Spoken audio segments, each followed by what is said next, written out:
All right. I think that fixes it. Sorry, folks, for the delay. I forgot I had to reset our webcams to a different setting. Hello and welcome to Chat from the Deep, weekly live stream post-session discussion. We talk about what just happened during D&D. This is the chat for session 24. So if you've not watched that, please go do that because there will be spoilers. I'm your DM, Eric, and joining me, we have Gottwald's player, Chris. Hello. And Max player, Raymond, is around here somewhere. Back to our regularly scheduled chat programs. You guys did not get nearly as far as I thought you would, because this encounter lasted a lot longer than I thought it would. My goodness. You thought we'd handle this a little bit quicker?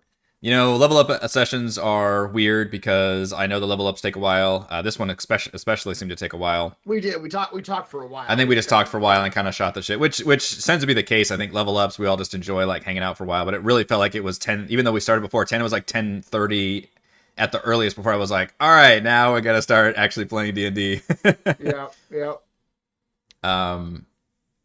And then I hope you don't. No, nobody seemed to mind me taking the reins, but I was like, well, I know what's going on better than it. It also feels like we didn't have a full party last session. We were out the last week, so it's been 3 weeks since we've really had a proper say. So I kind of was like, all right, I'm gonna have to like reacclimate everybody to like the itinerary and what's coming up and everything. 3 weeks ago or 4 weeks ago, whenever it was like 4 weeks ago, because you basically said like you have all these options, but there's one's very close that we did first. Yeah. You gave us like, I don't know, a bunch of like option like directions we could go. Like yes. A bunch of like, okay, here's the 3 or 4 different quests you can go any of these directions. And yes, it's been a month and none of us remember. Yeah. Which is fair. Yeah. So yeah, I appreciate you just going like, okay, here's the one that you're probably gonna do next. So go ahead and just do it. So here's what you're gonna do. Yeah. If somebody spoke up or something, I would pause, but if somebody remembered one of the other quest chains that they really wanted to go down. Well, notice how I actually started with the other quests and was like, let me update you with all these other quests in terms of what's going on. You know, this location, here's where it is. You know where this one is, here's where it is. Show you the map and be like, now here's the closest one to you. Yeah. You know, before all the others. So here's what you're going to... would have been our logic anyway. Yeah. Like whichever one's closest geographically. Yeah. So I presumed on that one and then went ahead and the follow-up was just one of your... previous party members. Was kind of an easy contact there.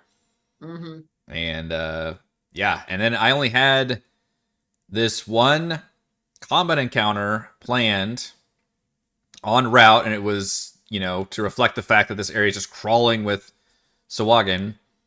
And I used one of the patrols. I actually can't get into what's going on, but the kind of what the patrol group would be. Increase the number of those kind of siege guys and thought, okay, I'm going to actually leave them in the water and have them attacking the ship to add an extra little bit of tension to the fight and create like, oh shit, we can't just sit here and brawl these guys. We got to deal with like these ship guys. I honestly, I just expect this to be like another random encounter. You guys kick ass and we move from there. And my goodness, this turned into a huge battle. It sure did. I don't know if it was because... I don't know, like people were like, well, it's the beginning, like this is an encounter, I don't need to do all my things, or if it was just a case of the dice were just on fire and people were taking a lot of damage. I'm not sure what created it, but like a little bit of both. Yeah. I don't feel like anybody was holding back necessarily. Heather wasn't able to hold back. She got taken out. I felt so bad. I went and gave her a hug during the break, and she was actually in good spirits. She was like, what happens, and I would have felt worse if you had actually like spared me, even though it was obvious I was the obvious choice for the boss to take down. I was like, yeah, but I still felt bad. I think we've all been there when you play a D&D session and you just. Because combat's a big part of it. Let's face it. Like it's, even though you might not even. Sometimes you get surprise round, one shot punched by a snowman, and you're out the entire fucking combat. It happens, and it happens. It sucks. Like I admit that it sucks. It's kind of part of the game, and it's just the roll of the dice and all that. And one of the reasons the DM doesn't happen to the DM that often. Although the DM certainly gets ass kicked, but like I'm always playing.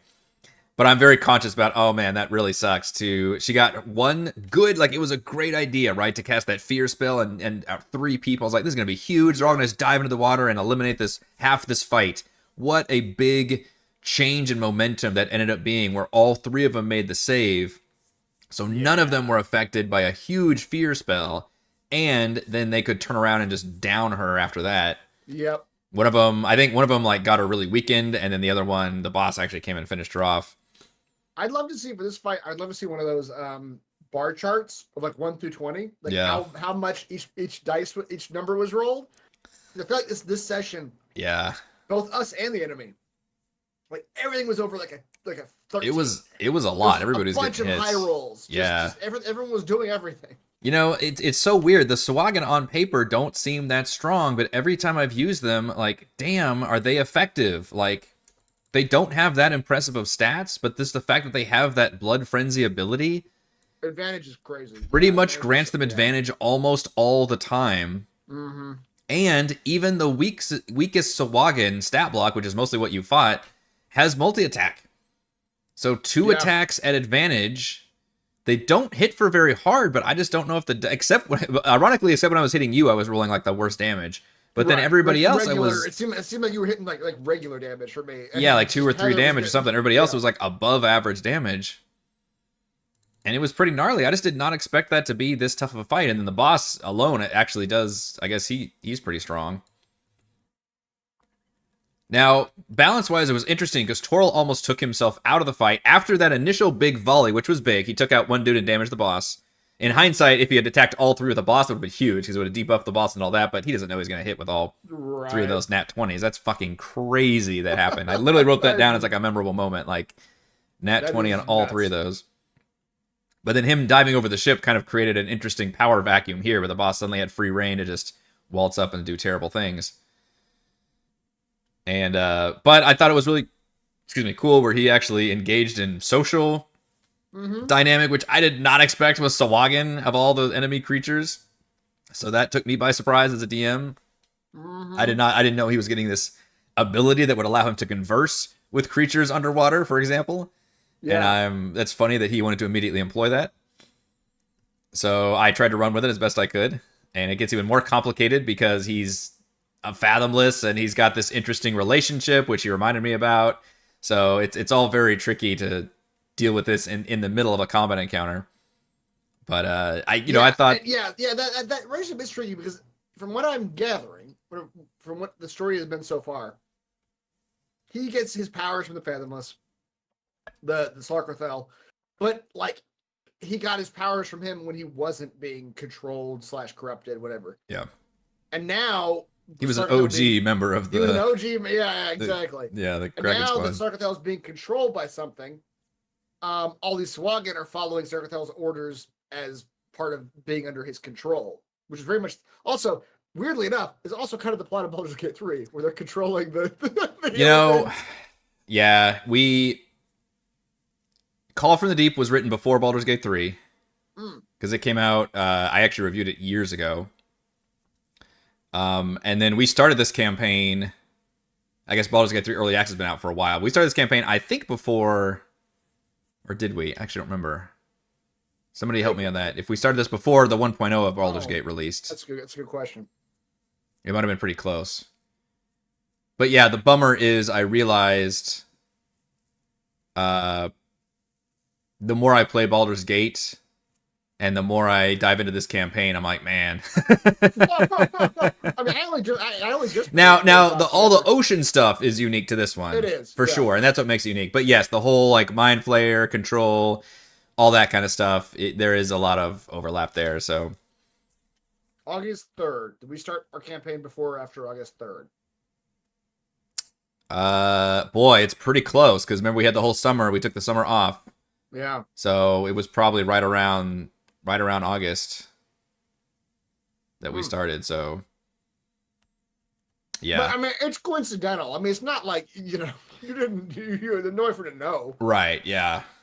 So I personally did not. I didn't put those dots together until just now. Like, oh, right. Controlling some big going into the campaign, I knew Mind Flayer is obviously a big part of Baldur's Gate, and were a big part of this campaign. That's pretty much all I knew. I didn't know the extent of how much Baldur's Gate was going to go into it. But like I said, I think this definitely has its own unique twist. It has whole naval flavor, and it's going to feel a lot different. But just that part of it is definitely got some overlap there. But that does make Toral's background and power set and stuff uniquely interesting to the main plot. Yeah. But I thought it was cool. We got to run with it, and I wanted to reward him for that. I was like, all right, well, let's not just completely just. And frankly, I was trying to balance the fight, rebalance it after this fight ended up being a lot more devastating to you guys. I was like, all right, well, the shark's just gonna chill, and like, I was picturing having to like have all these extra guys in there because like, oh, they're gonna kick their ass, and instead the opposite happened where I was like, holy shit, like.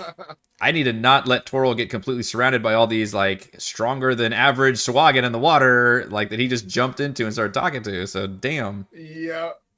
this was not meant to be a big harrying thing, but I guess it was meant to reflect the fact that like, hey, even this squad of Sahuagin, that's not a phrase you want to say too often, squad of Sahuagin are pretty damn strong, and now you know that there's a whole like you're coming up to their main army and force. Yeah. So. I almost didn't have to. Well, I mean, it was nice I could tell through Harley, be like, hey, we probably don't want to be hanging around here too much. And, yeah, let's try and get some information. But I had planned for you guys to get a lot further than this. I did not expect this fight to yeah. last as long as it did. My goodness. I don't think we did either. Yeah. I mean, there's always sort of the player hubris of like, oh, well, we got this. Right. Whatever. And I think for a while we all felt that way. Probably until Savra was down. It's sort of the we got this under control. I think 2 turns in a row, at least, Toril didn't actually do anything other than talk. Mm-hmm. After his tentacular arm. And then you were down Savra also. Yeah. So weirdly, you were kind of down half the party for at least the deck part of the fight. I mean, Toril was effectively taking out the water crew, basically, with his actions, is what I was having him do. But yeah, it was up to basically you and Mac to clean up the others. And I even had to back up. I was going to like, oh, I can use like Harley. Chandra like a legit died. I was like, you know what? If NPCs are up here, they're going to be available for death. And I was like, well, shit, she's going down. But Harley, I was like, fuck, I just introduced her as kind of a semi-important NPC to this plot, like, and I realized, oh shit, I could actually kill my own important NPC here. So, and Toril just ran away, so I'm like, fuck, she's got to disengage and just run the fuck away. And unfortunately, that led to Savra getting down, but... For this plot to work, I need you to disengage. Technically, and I'm interested if any of the chat has done this, do you ever let or Chris, maybe you can chime in, do you ever let NPCs roll death saves? Because rules as written, I don't believe NPCs roll death saves, no matter their importance. I think technically they just die. Whereas player characters specifically roll death saves. That's a good question. I don't know if I've ever done it or not. Yeah. I probably have, but I can't think off the top of my head. Somebody would have to cite evidence. If I've done it, it's been out of game. It's been out of like mechanics. It's not been a situation where it's like, oh, they're down, and next round I'm going to roll a death saving throw. And next round I'm going to roll a death saving throw. It's more like they're downed, and when combat ends, it's like, oh, they're bleeding out. They're unconscious, they're bleeding out. You need to go help them. So they're downed instead of killed. Yeah, kind of. Which... if I want that to be the case. Yeah, I mean, enemies could... If I was going to do that, is probably what I would do. I don't know if I've ever done it, though. I really don't. Right. Can't remember. Enemies could attack non-lethally, but I figure most enemies would be attacking lethally, so... Right. In this case, it was kind of the freedom of like, well, I don't have anything else for this NPC's purpose, so their purpose now is to die and make things more dramatic. Now, ironically, it was like, everybody's like, oh, wait, should we care? Yeah. Which I was like, I mean, that's fair. You do have a lot of like very minor NPCs that had like some scenes here and there, and now you have one less. There are modules that have NPCs rolling death saves. Interesting. This ship in particular is kind of just due to how we picked up, NPCs and crew members, is full of like, oh wait, is that person with us? Oh yeah, they're one of those people who are with us. Yeah, for sure. You've definitely got a couple of those. But I will say she was probably the most useful and memorable out of your minor NPCs that you had, just because she was rescued. She had some context in the story. Yeah, she had some minor healing abilities, and now she's a zombie.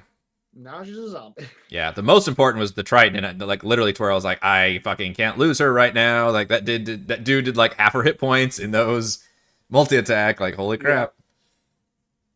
Yeah. I'm trying to remember the only ones I can think of that I would feel the same way about were like in the high level campaign, War for the Lost Plane.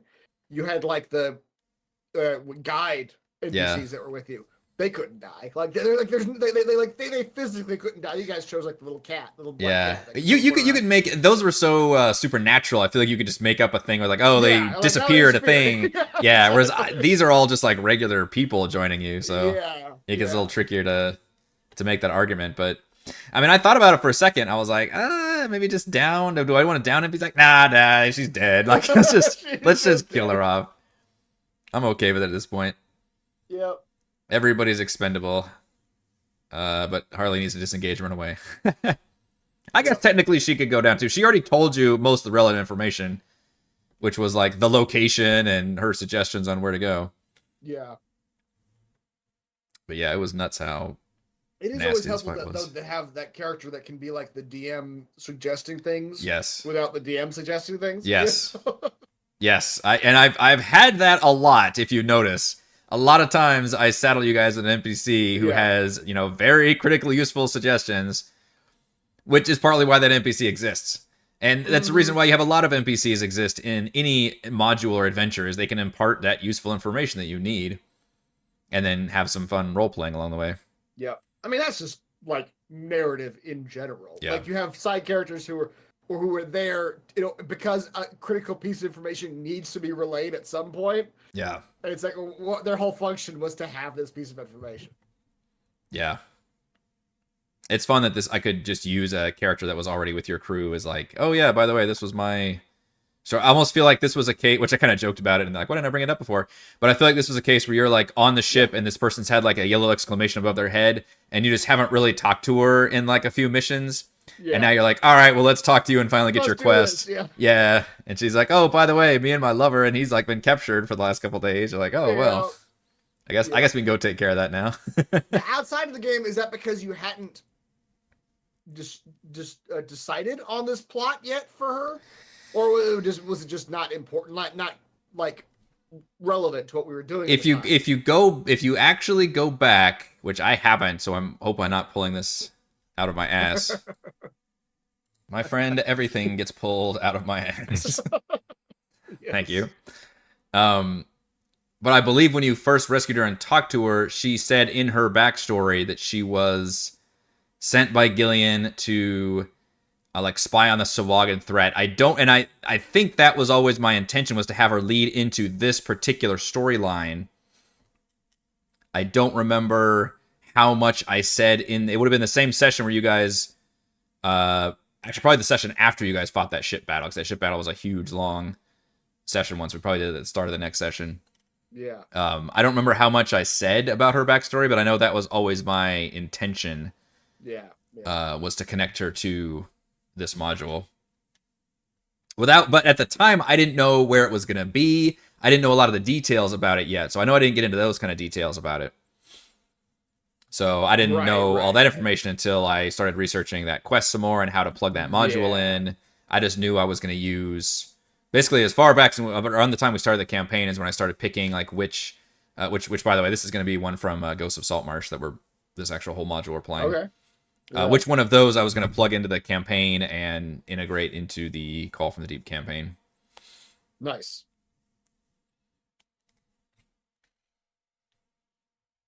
Conclusion, Mac is lethal. Yeah.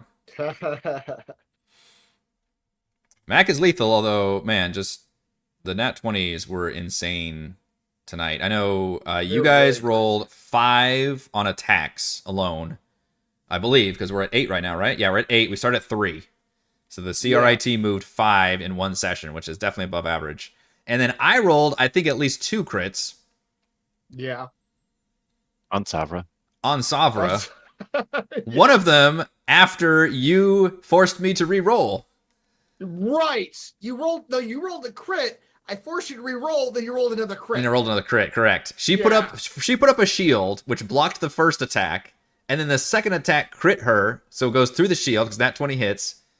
And also just was higher than AC. And then you you did a reaction to make me re-roll, and I re-rolled and got another crit. Yes. I was like, damn. Is wild. That is wild.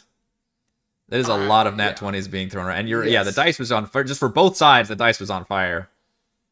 Yep. What class is she? She's a wizard. So she is the weakest possible class you can be physically, I think. I guess wizard and sorcerer are both D6s, right? Yeah, 6. I think so. Yeah. She took mage armor. I don't think she's used it though. Well, I don't know why she took mage. She's got her lizard armor, Oh. so it gives her a natural AC redundant. that's equivalent to mage armor. Oh. I don't know if she so that remembered about that. She may not know that. Yeah. I think that was the idea. Is her lizard folk natural armor? It's not as good as the turtles, but it's like equivalent to mage armor. Basically, she has like a natural AC of 15 or something. Because all mage armor does is give you like basic armor plus your dex. It gives you like the equivalent of like a light armor thing, basically. Yeah. But her lizard folk armor already does that, and then her shield spell would give her +5 AC on top of that. But I know it gives her basically her normal's a 15, so with her shield she's a 20. But I kept rolling above a 20 a 20s. Yeah. to strike through her shield. Yep. And like I said, I think that first hit was like a crit, and then the other hit I hit her on was another crit, and then the boss just came up and did a +20 roll to downer, Yeah. and he can do some damage. So yeah, I still did not expect this to be as nasty of a fight. I'm glad that it now kind of makes her be like, all right, fuck the Swagan, yeah, they're a pretty bad threat at this level. So I'm looking forward to jumping into the further events of this module that I'm pulling from. The problem is the module itself is called the final enemy. And normally, obviously, want to use the title as the subheading for the quest, so Sinister Secret of Saltmarsh, Salvage Operation. But I didn't want to call this one the final enemy because that does not fit with what I'm doing here. So I'm taking it. Why is the module called the final enemy? Because it's the third in the Saltmarsh trilogy. It's like the Swagan are the big bad of the Saltmarsh adventure, but here they're just one of the factions, one of the evil, which is still a very big, nasty thing you're going to deal with. But there's bigger, nastier things out there. So right. So if there's any confusion, this is why I retitled it the Swagan Stronghold. Okay. Because that's what it is. But the actual module from the Ghosts of Saltmarsh book is called the Final Enemy. Yeah. But I'm not using that title, so I'm looking forward to it, though. It should be a lot of fun. I loved teasing at the end. I can't help but insert a lot of old PCs from our campaigns. I have been basically unable to do this for a while. I didn't do it in Tomb hardly at all, except for like a brief mention of like Halinar or something. And then in Rime, I don't think I was able to do it at all because they were such exotic out there locations. Didn't feel like it made much sense. But here, as I mentioned countless times, we're in the Sword Coast. It's all up-ons with like full-on cinematic universe, like name dropping of. This is where all of them would be. It's where all of them would be, pretty much. Yeah, and I don't know if I can exhaust everybody by the end of this campaign, but we'll see if I can at least mention people by name, if not have them actually show up. I think we've already had quite a few mentioned by name. So looking forward to. How cool if we had an epic fight and we each controlled 2 of our characters. Recruit them at the end. One test. Well, we almost already had our end game thing with Chris's campaign, but that would be pretty crazy if we actually had like a full-on Avengers Infinity War or something. Exactly. Which, if there's anything, it's going to be the upcoming Vecna campaign they're doing, right? Wizards is releasing a D&D 5e official level 10 through 20 campaign book called something about Vecna, and it's gonna be this big bad like time travel fucking bananas like conquering thing. So if there was ever a chance to have that happen, it would probably be in that campaign. Yep. I think that comes out only in a couple months. That's like their next big release. Wow. Okay. Yeah, so we'll have to check that out. I'll definitely be doing a review of that when it comes out. Right. That's their first like official high level campaign, right? Like tier 4. Have they done anything else in tier 4? Oh gosh, that might be correct. Is that true?